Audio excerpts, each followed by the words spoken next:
الله الرحمن الرحيم.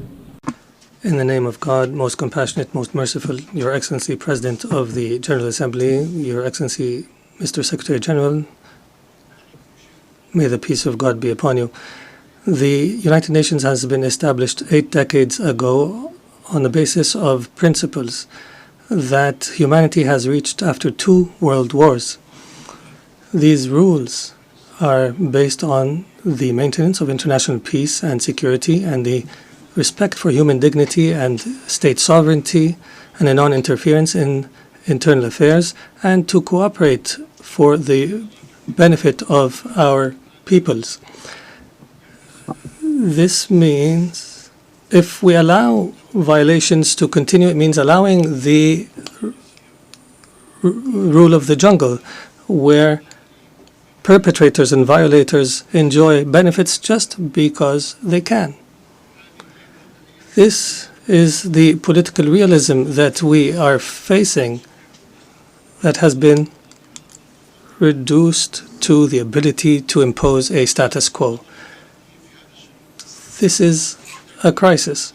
Such conduct finds that violators consider that tolerating them is a weakness. What must prioritize the discussion in the international community now is how to restore collective security as per the UN Charter, and how to restore the legitimacy of the international system. Your Excellencies, as you know, Doha on the 9th of September has suffered a treacherous attack that targeted the negotiating delegation of Hamas in a residential neighborhood that includes schools and diplomatic missions. As a result of this attack, 6 martyrs have fallen, including a Qatari national who serves in the internal security forces, and 18 people have been injured. This aggression was a violation against our sovereignty and a blatant violation that is unjustified of international law.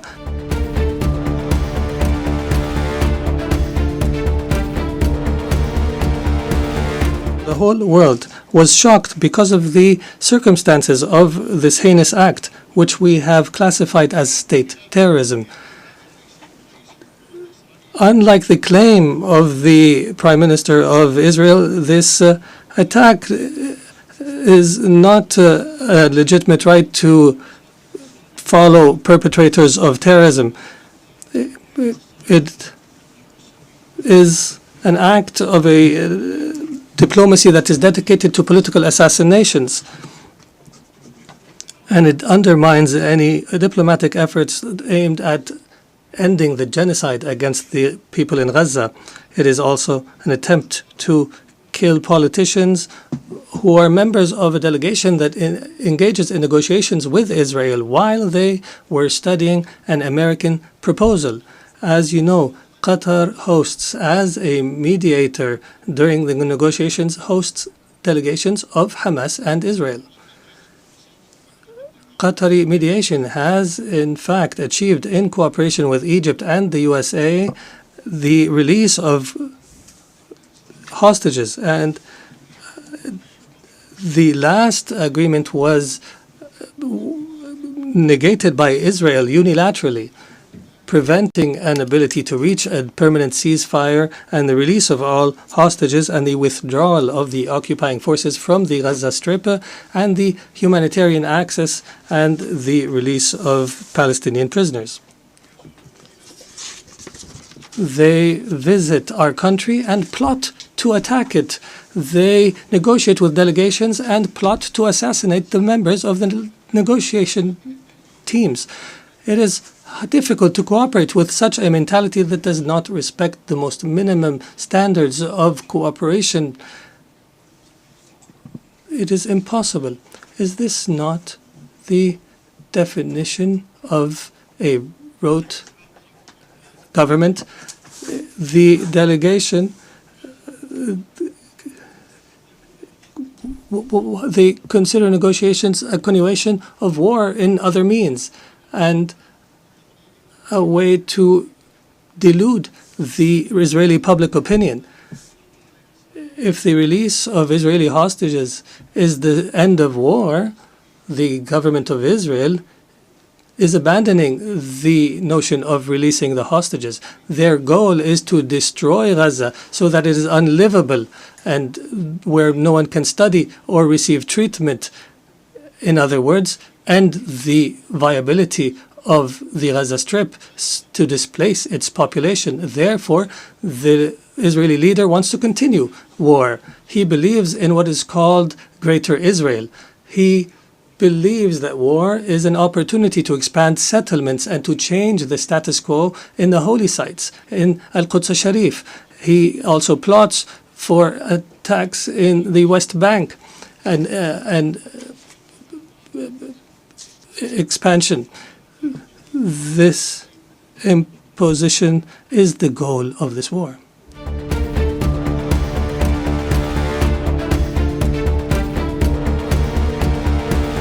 This treacherous attack against the sovereignty of a Gulf state thousands of miles away has confirmed that the Israeli Prime Minister, who takes pride in changing the face of the Middle East, reveals an manifestation of Israel's ability to intervene wherever, however it desires.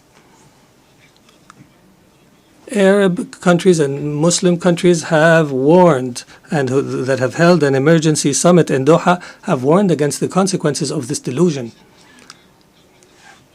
Israel is not a democratic country surrounded by enemies, but in fact, it is an enemy to its surrounding neighbors, and it's engaged in a genocide. And its leader is proud of preventing the establishment of a Palestinian state. And he promises that such a state will never be established. And he takes pride in preventing peace with the Palestinians, and that he will prevent such peace in the future. Israel is surrounded by states either who have signed a peace agreement or who are committed to the Arab Peace Initiative. But Israel does not make do with truces and settlements. It desires to impose its will on its surrounding Arab neighbors.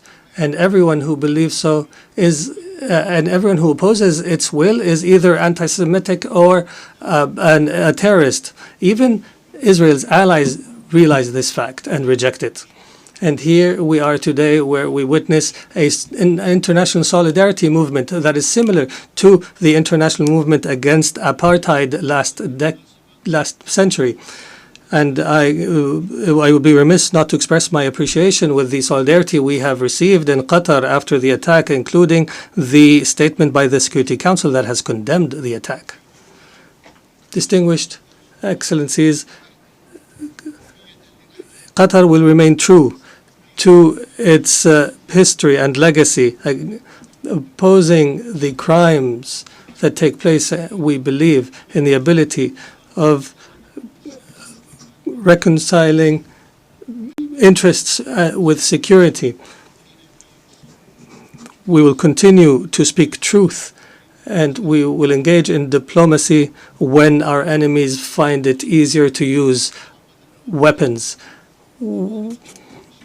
We have engaged to mediate an end to the war and allow for humanitarian access and release hostages, and we have faced disinformation campaigns. However, these campaigns will not deter us. We will continue our efforts in cooperation and partnership with Egypt and the United States of America.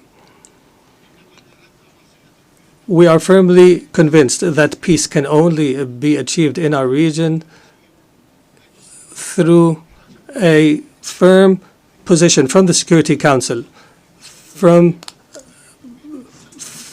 accepting and tolerating the occupation's crimes,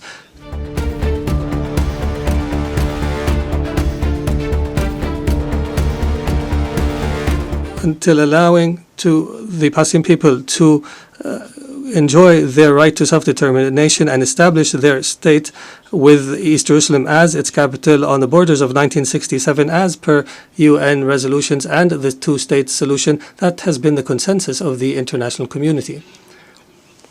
We appreciate the role of states that have recognized the state of Palestine. There is no doubt that such recognition is morally important because it sends a message that violence and more violence will not succeed in liquidating a just cause such as the cause of Palestine, and we urge more states to recognize the state of Palestine.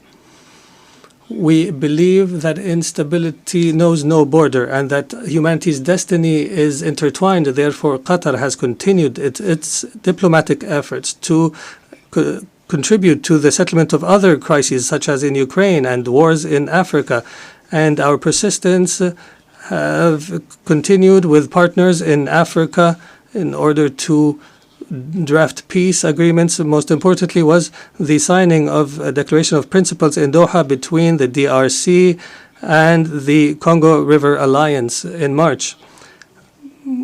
Our efforts support the leadership of the U.S. to achieve a peace agreement in the east of the country, and Qatar will continue to engage as an international partner in order to achieve the peaceful settlement of conflicts and to seize opportunities to establish global peace.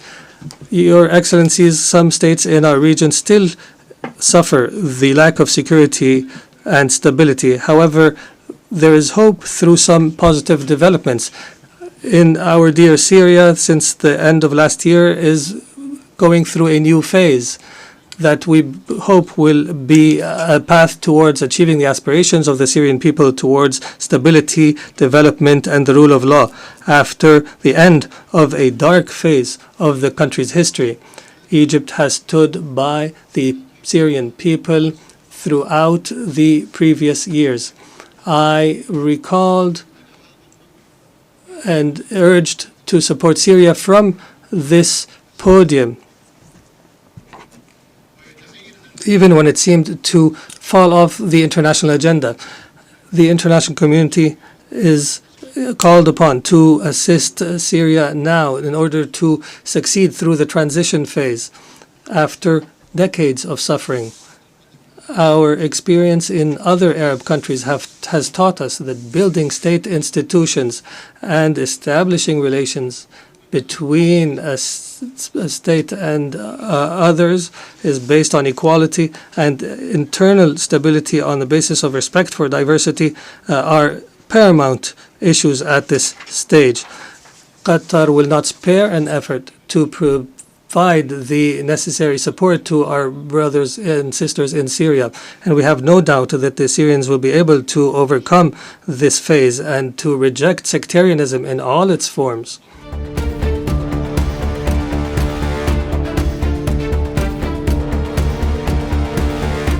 And that they will reject external interference, especially the Israeli attempts to divide Syria and the conduct of Israel that is as though all areas south of Damascus are areas of Israeli influence. The Middle East has also witnessed positive developments through the election of President Hamad Joseph Aoun in Lebanon and the appointment of Mr. Nawaf Salam as a prime minister, which is a step towards stability in the country. Qatar will continue to support Lebanon government and people and institutions and will continue to support the Lebanese army. We emphasize the need to implement Security Council Resolution 1701 and the withdrawal of Israeli forces from the areas it occupied during the last war and to end Israeli interference in internal Lebanese affairs. For Sudan, the people in Sudan continue to suffer an unprecedented humanitarian crisis because of the continued violence. We call once again on all parties to prioritize the national interest and to engage in a comprehensive dialogue that leads to a permanent peace and that preserves the unity of Sudan and its territorial integrity and independence and that achieves development and stability. We declare our support for all international efforts that aim to achieve this goal. Distinguished Excellencies, Doha has always been a global capital that hosts major events in all spheres, and an area where leaders convene and decision makers from around the world to engage in negotiations and the formulation of solutions. Doha will host the Second World Summit for Social Development from the 4th to 6th November this year, and we look forward to welcoming you all during this conference. There is no doubt that the trust of the international community in Qatar is based on our successes in the past throughout the years. And accordingly, based on this legacy, we have submitted our application to host the Olympics, believing that sports is not just competition, but a bridge between cultures and a means to promote peace and understanding. And as such, we have also organized and hosted the FIFA World Cup, proving that we are able of hosting sporting events of this magnitude. In conclusion, the state of Qatar, realizing the seriousness of the challenges facing the international community, commits to our partnership in seeking truth, peace, and justice in international relations. Thank you, and may the peace of God be upon you.